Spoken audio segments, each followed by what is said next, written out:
All right, what's up, everyone? It's Andy Singer with the Heartland Institute. As always, bringing you more from climaterealism.com.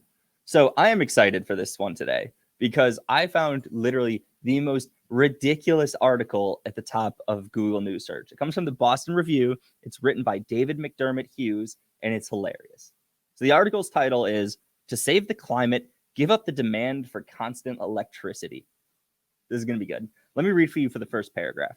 Many decades ago, electricity became the new oxygen, and the vast majority of Americans today believe they need it every moment of every waking or sleeping hour. The United States has built a vast infrastructure for generating, transmitting, and consuming it, all almost entirely based on planet-destroying fossil fuels and nuclear power. I'd like to paraphrase that. You're a greedy bastard who thinks they should have electricity all day, every day. You shouldn't. You should live with less. You're destroying the world. David McDermott Hughes.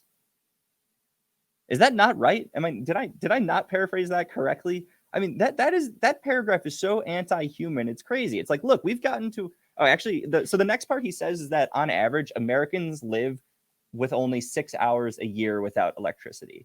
And then he says this is a bad thing. That's a great thing. If we've gotten to a point where we have power outages for 6 hours a year on average, that's fantastic. I mean, that means we're doing a great job with the energy system. But the author says this is bad. Look at how much electricity we have. It's killing the planet. Let's bring it back.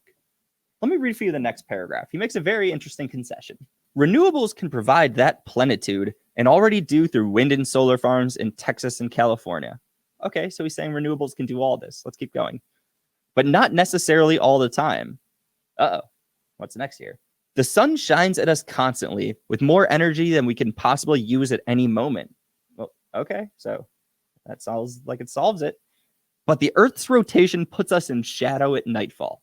Oh, seriously? Okay, so that was an extremely elegant way of saying, hey, that sun up there, it's always shining, but we have nighttime. So, it only really works when there's sun out. Like, it's shining, we just can't use it because the Earth rotated and there's nighttime. And I'm making a great point here, says David McDermott. This is ridiculous. I mean, this is the most elegant way of putting the dumbest statement I've ever heard. He's saying literally nighttime is ruining our solar plan. Well, duh. it's like I could continue to just rip this article to shreds for a while, but I would much rather just continue to read to you what this author says because he's kind of digging his own grave. Here's the next part. So how critical is continuity then? And critical for whom? The U.S. grid sends 30% of its electricity to residences. As of 2017, 63% of those were single-unit detached dwellings. Under Hawkins' plan and drawdown, these houses will require battery farms and high-tension lines, and until they get them, they will probably draw power from natural gas at night. Thus, each household demanding continuous electricity marginally exacerbates the climate crisis. Perhaps then, it is critical that we not store energy for these houses. At least we should not do so in a way that hobbles the transition away from fossil fuels. We ought to consider waiting a few years for storage, enduring much more than 6 hours of downtime every year for the sake of transitioning more rapidly away from fossil fuels. But few people have championed such residential intermittency. Why not? Well, let me answer your question, David McDermott Hughes. Why do we not want to turn off the power for households so we can do what you want to do with them? Look, here's what I think he's saying, and he won't directly say it, but let's put this straight. He says, we have single unit residential buildings, which means just houses that use power all day. Why not shut the power off on them? So here's what it sounds like you're saying. It sounds like you're saying houses are a problem. We need to move people to high density residential living, apartments, high rises, whatever. It also sounds like you're saying that during a pandemic.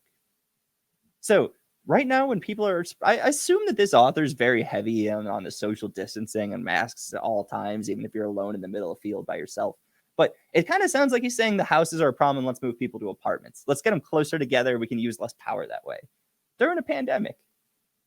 I don't know this author. I don't know what his true views are. I would really like to talk to him because I think this was one of the funnier articles I've ever read. I'll link it in the comments. You all should read it. But this is crazy. This is all insane. This is literally explains why I do not believe in climate alarmism. Even if these people have some points, and I'm sure they do, the fact that this is their solution is just so markedly anti-human that it's just something that's not even within the realm of possibility. This author is disconnected from reality, and there's a clear reason why no one champions what he's doing. And it's not like this article came from some random website. This came from the Boston Review and was promoted by the top of Google News. So Google's part of this. It's crazy. That's what I got. I mean, that's what I got. This article, I honestly got a kick out of reading it, but I'm not happy that some people think this is a solution. Until tomorrow, we'll come up with something else. I don't know if I can top this one. Peace. Thanks for watching this video.